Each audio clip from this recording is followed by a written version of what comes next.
YCP నాయకులు రాష్ట్రాన్ని రావణ కాష్టంగా చేయడానికి ప్రయత్నం చేస్తూ ఉన్నారు. ఇది చాలా దురదృష్టకరం. ఇవాళ వాళ్ళ కుట్రలు ఏ రకంగా ఉన్నాయి, ఈరోజు ఏ రకంగా రాక్షస మూకలని రాక్షస ఆలోచనలు వస్తాయనే దానికి మరి నిన్న పేర్ని నాని గారు మాట్లాడినటువంటి మాటలే ఒక నిదర్శనం. ఒకసారి ఆ వీడియో కూడా మనం చూద్దాం.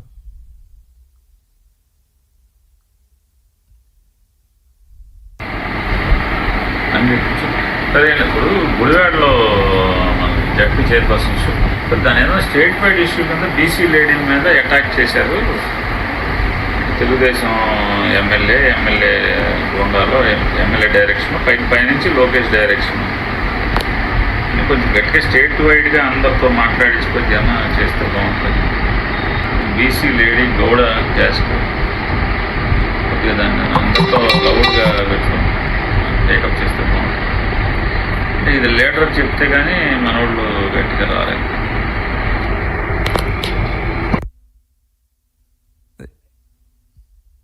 చూశారు కదండి, ఇది ఇవాళ వాళ్ళ యొక్క ఆలోచన విధానాలు, ఇవాళ వాళ్ళ కుట్రలు.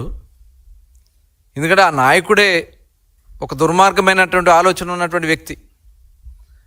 జగన్మోహన్ రెడ్డి ఒక దళితుడైనటువంటి ఒక వృద్ధుడిని కారుతో తొక్కించి చంపేసి రప్ప అని మాట్లాడుతూ ఉన్నాడు. ఇవాళ ఆ నాయకుడే ఆ రకంగా ప్రవర్తన చేస్తూ ఉంటే ఇవాళ కింద ఉన్నటువంటి నాయకులు మనం చూసాం పామరు సభలో, ఇదే ఒక బియ్యం దొంగ పేర్ని నాని కన్ను కొడితే వేసేయాలంట, కన్ను కొట్టి వేసేసి పొద్దున్నే వెళ్ళి పరామర్శించాలంట.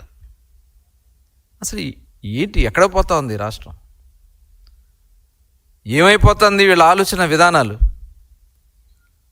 అంటే ఈరోజు అధికారంలో ఉన్నప్పుడు ఇలాంటి కుట్రలే మీరు చేశారు, అధికారం పోయినా కూడా ఈ రకమైనటువంటి కుట్రలు చేసి రాష్ట్రాన్ని సర్వనాశనం చేయాలని చూస్తూ ఉన్నారు. మీరు సభ పెట్టుకోండి, దానికి ఎవరు కాదనరు. గుడివాడలో నిన్న జరిగినటువంటి సంఘటన, ఇవాళ అక్కడ కూడా బీసీ అనే ముద్రని పెట్టి అరాచకం చేయాలని ప్రయత్నం చేస్తున్నారంటే మీరు సభ పెట్టుకోండి, దానికి మేము అభ్యంతరం లేదు. సభ పేరుతో రెచ్చగొట్టే కార్యక్రమాలు చేస్తే మటుకి ఇబ్బందులు వస్తాయని చెప్పి తెలియజేస్తూ ఉన్నారు. మీరు అక్కడ కావాలని చెప్పి ఉద్దేశపూర్వకంగా ఆ జెడ్పీ చైర్పర్సన్ అక్కడ నిన్న వారు మాట్లాడినటువంటి మాటలకి తెలుగుదేశం పార్టీ వాళ్ళు అక్కడ ఏదో నిరసన తెలియజేసుకుంటా ఉంటే వాళ్ళ మధ్యకు వచ్చి రెచ్చగొట్టే కార్యక్రమాలు చేయటం, వెళ్ళిపోమని చెప్పి బతిలాడినా కూడా వెళ్లకుండా మళ్ళీ వెనక్కి వచ్చి వాళ్ళ మీద పరుష పదజాలంతో భార్యాభర్తలు ఇద్దరు మాట్లాడితే అక్కడేదో పెద్ద డ్రామా చేసి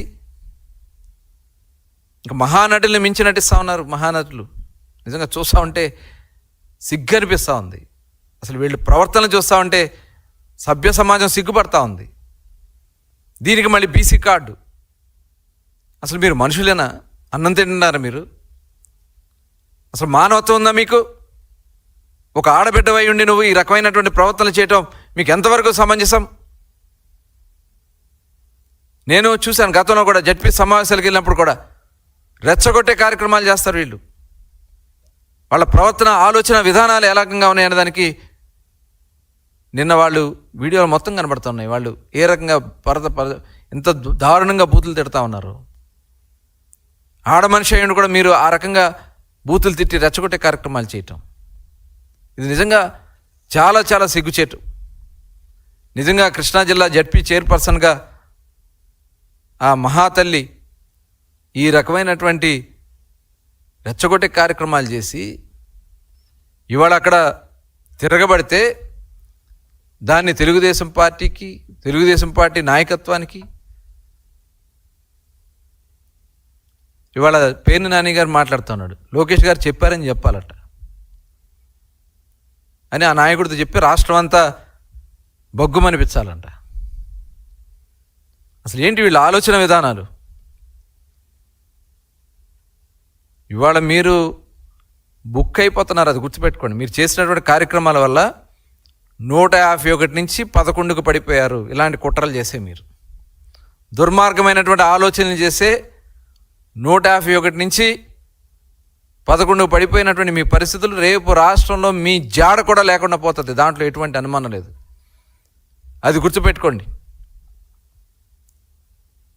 2019 నుంచి 2024 వరకు రాష్ట్రంలో ఉన్నటువంటి అన్ని వర్గాల్ని ఏ రకంగా మీరు దాడులు చేశారో, ఇబ్బందులు పెట్టారో ప్రతి ఒక్కరు కూడా గుండెల్లో ఉన్నాయి. అన్ని వర్గాల్లో గుండెల్లో ఉన్నాయి. ఎవరు మర్చిపోలా. అది గుర్తుపెట్టుకోండి. ఇవాళన్నీ కూడా కప్పిపుచ్చుకోవడానికి మీరేదో ఇలాంటి కార్యక్రమాలు చేసి, రెచ్చగొట్టే కార్యక్రమాలు చేసి తప్పుదారి పట్టించాలని ప్రయత్నం చేస్తాం. 2019 ఎన్నికల ముందు మీ సొంత బాబాయ్ వివేకానందరెడ్డి గారిని గొడ్డలతో నరికేసి గుండెపోటు అని చెప్పి మాయ చేయాలని ప్రయత్నం చేసి, వివేకానందరెడ్డి గారి కుమార్తె ఆవిడ బయటకు వచ్చి లేదు ఇది గొడ్డలి పోటే అని చెప్పి ఆవిడ చెప్తే దాన్ని కూడా మసిపూసి మారేడుకాయ చేసి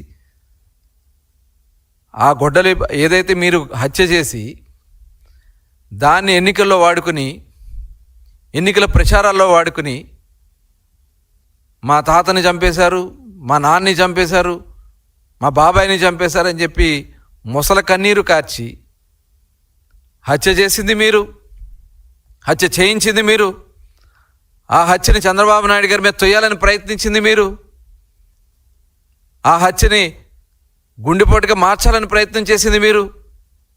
అది గుండెపోటు కాదు, గొడ్డలిపోటు అని చెప్పి ఆ రోజున ఆ కుమార్తె బయటకు తీసింది. కాబట్టి ఇవాళ ఆ కేసును కూడా మాయ చేయాలని ప్రయత్నం చేసినటువంటి విధానం